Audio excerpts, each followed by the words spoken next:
조갑제 TV 시청자 여러분 안녕하십니까. 2024년 9월 6일 오후 2시 반입니다. 윤석열 대통령보다 더 윤석열 대통령의 이른바 의료개혁을 비호했던 언론이 조선일보, 중앙일보, 문화일보였습니다. 그러나 최근에 응급실 파행이 계속되니까 중앙일보, 조선일보는 돌고 있습니다. 그러나 최근까지도, 며칠 전까지도 끝까지 윤석열의 의료 개혁, 여기는 반드시 이름 바른 말을 붙입니다. 저는 이른바 의료 개혁, 이게 의료 개혁이 아니거든요. 의료 개혁, 의료 계약이 정확하죠. 의료 계약을 편들었던 언론이 문화일보입니다. 근데 오늘은 확 바뀌어 버렸습니다. 어떻게 보면 윤석열의 마지막 보루가 무너진 셈입니다. 마지막 보루, 문화일보가 등을 돌렸습니다. 등을 돌렸다는 말은 좋은 방향으로 등을 돌렸다는 뜻입니다. 모든 사람은, 모든 언론은 실수할 수가 있습니다. 그러나 실수했다는 걸 알았을 때 빨리 등을 돌리면 되는데 문화일보는 너무 늦었습니다. 그리고 과거의 기사나 논평을 보면은 해도 너무했습니다. 누구한테 너무했느냐 하면은 언론의 정도를 지키지 않는 데 있어서 너무했다는 뜻입니다. 오늘 문화일보 일면 머리 기사는 이렇습니다. 용산 의대정원 제로배에 있어서 논의, 국힘 여야의정 협의체 제안, 대통령실 합리적 논의 수용, 한동훈 의료공백 불안 해소, 주경호 열린 마음으로 대화, 민주당 우리 제안 수용 환영, 이겁니다.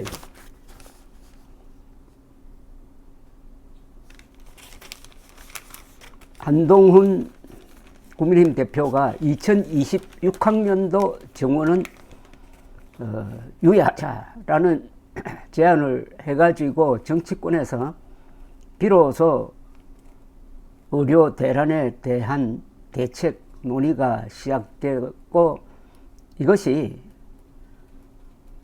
버티던 윤석열 대통령으로 하여금 한 발 뒤로 물러나게 한 점에서 평가할 만합니다.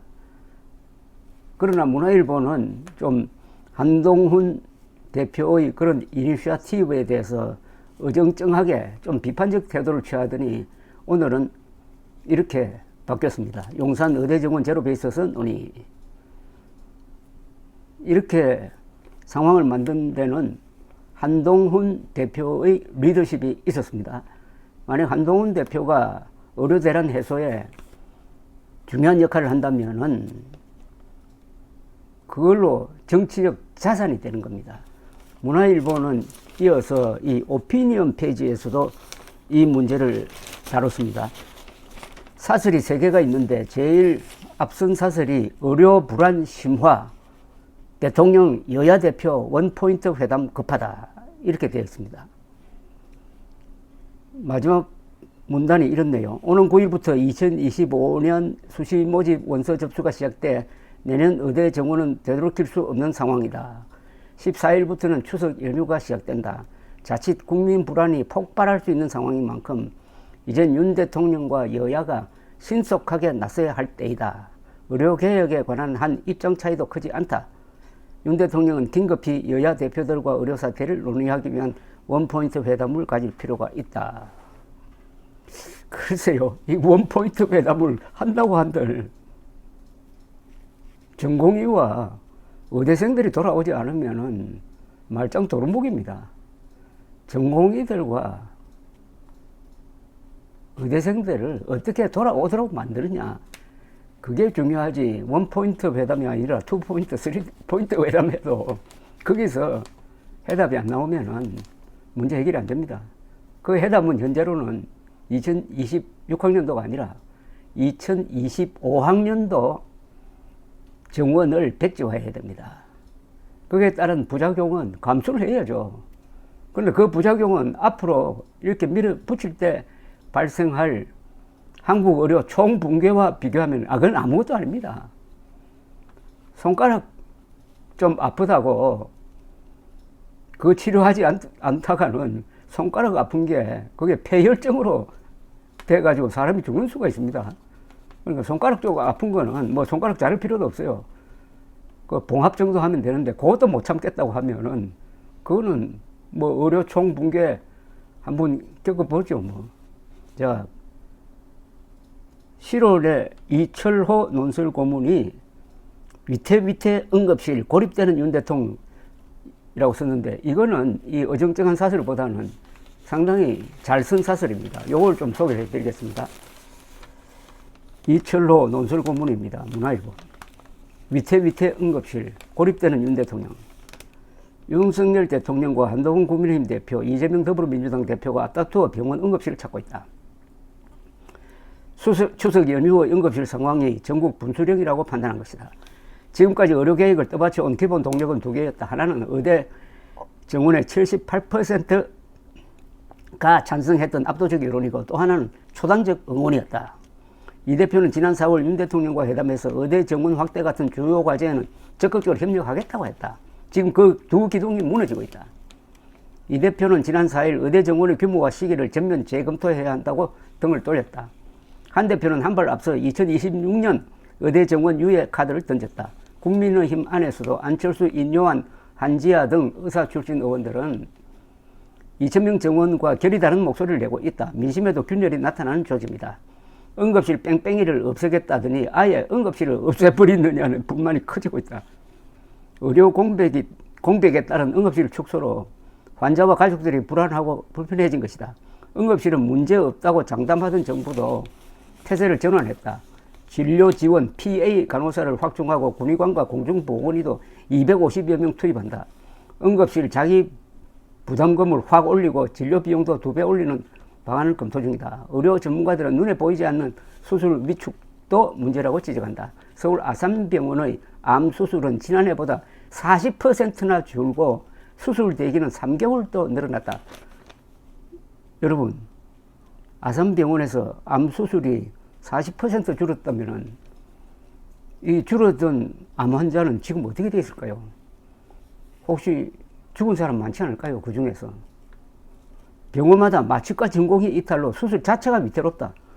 제때 수술을 못 받아 죽지 않을 환자까지 숨지면은 회피 가능 사망률이 치솟을 수밖에 없다. 2018년 기준 한국은 10만 명당 회피 가능 사망률이 144명으로 미국 336명, 영국 222명, 독일 195명보다 낮다. 그만큼 의사들이 제때에 수술 등 응급처치를 해가지고 많은 목숨을 건져 올렸다는 겁니다. 그러니까 한국 의료 시스템이, 즉 한국 의사들이 가장 성실하게 열심히 사람 생명을 살렸다는 겁니다. 그게 모두 모이면은 한국이 최장수국이 됐는데 의사들이 1등 공신을 세웠는데 이런 의사들을 상대로 윤석열 정권이 총공격을 한 것 아닙니까? 병마와 싸우는, 암과 싸우는 의사들을 밀어줄 생각은 안 하고 그 등에다가 칼질한 게 윤석열 정부 아닙니까? 그동안 문화일보는 그거 잘한다고 박수 쳤잖아요. 오늘 이철호 논설 고문이 쓴 위태위태 응급실 고립되는 윤 대통령은 그러나 좋은 이야기가 많습니다. 의대 정원 힘겨루기는 6개월 넘게 평행선을 달린다. 대통령실 주변에서 2,000명은 성역으로 굳어졌다. 윤 대통령에게 2,000명 숫자의 협의 여지를 열어두자고 건의했던 이관섭 전 비서실장과 한오섭 전 정무수석은 물러났다. 진중권 광운대 교수도 김건희 여사와 통화를 공개하며 왜 2,000명에 집착하느냐고 물었는데 그 부분은 완강하더라고 했다. 상대편인 전공의와 의대생들도 강팍하기는 마찬가지다. 의대생 정원 백지화해서 한 발도 물러서지 않는다. 정부가 자신들을 의사로 멸칭했다며 협상 파트너로 인정하기 거부하고 있다. 이들이 그나마 속마음을 열어놓은 곳이 소아응급의사 출신의 이주영 개혁신당 의원이 만든 소곤소곤 간담회다. 전국에서 450여 명의 전공의 의대생이 자발적으로 모여들었다. 이들은 공부는 계속하고 싶지만 돌아가기에는 두려운 게 너무 많다며 혼란스러워했다. 정부가 자신들을 악마화했다는 집단 분노에 쌓여 있고 우리 없이 잘 해보세요라는 싸늘한 분위기다. 이주호 교육부 장관은 6개월만 버티면 된다고 했다지만 이주영 의원은 한 달 전부터 이들은 쉽게 돌아오지 않는다. 사실상 유급이 확정적이라고 경고했다. 그 예언대로 2학기 의대생 복귀율은 4%에 불과하다. 윤 대통령이 정치적으로 고립되는 조짐이다. 5일 엠블레인 퍼블릭 등의 여론조사에서 의대 정원을 다시 정하자는 응답이 52%로서 계획대로 정원을 확대하자는 응답 41%를 처음으로 역전했다. 보건복지부와 교육부는 최대한 전공의와 의대생을 설득하겠다고 할 뿐 변변한 수습책을 내놓지 못하고 있다. 전공의들 역시 비현실적인 2025년 의대 정원 백지화를 고집하면서 출구 전략을 찾지 못하고 있다. 이게 비현실적인 게 아니에요. 가장 현실적인 겁니다. 스티븐 레비츠키의 지는 법을 모를 때 민주주의는 파괴된다는 경고를 기억할 필요가 있다. 패배에 대한 지나친 공포 때문에 극단적 소수가 다수를 지배하는 일이 벌어진다는 것이다. 양쪽 모두 2,000명 숫자 싸움에서 밀리면 끝장이라는 극단적 소수에 의해 지배되는 게 아닌지 걱정스럽다. 이 부분은 이 양비론입니다. 아주 편리한 양비론입니다. 의사들이 말하는 2,000명 숫자는 틀려먹었다는 이야기와 윤석열이 말하는 2,000명 숫자는 근거가 있다는 말을 비교하면은 윤석열의 말이 틀렸고 의사들의 말이 옳습니다. 근데 양쪽이 다 문제라고 하면은 결론이 좀 이상하게 나죠. 레비츠키는 대화와 타협이 없으면 민주주의는 무너진다고 했다. 항상 해법은 양극단이 아니라 중간 어디쯤 있다. 그나마 국민의힘에서 다양한 목소리가 나오고 민주당이 여야 의정 협의체를 만들자고 나선 것은 다행이다. 정치권이 해법을 찾으려면 전공의들을 조금이라도 설득할 수 있는 이주영 의원은 빼놓지 않았으면 한다. 이거 아주 좋은 이야기입니다. 문화일보가 달라졌습니다. 문화일보가 윤석열 호위무사 역할을 포기를 했습니다. 윤석열 대통령은 또 다른 호위무사를 찾을 생각하지 말고 이제 깔끔하게 해결하십시오. 그것은 2025학년도 정원을 백지화한다 라는 딱 한 문장이면 됩니다. 바로 그 다음날 전공의 12,000명, 의대생 18,000명 합쳐서 3만 명이 병원과 학교로 돌아올 것입니다. 감사합니다.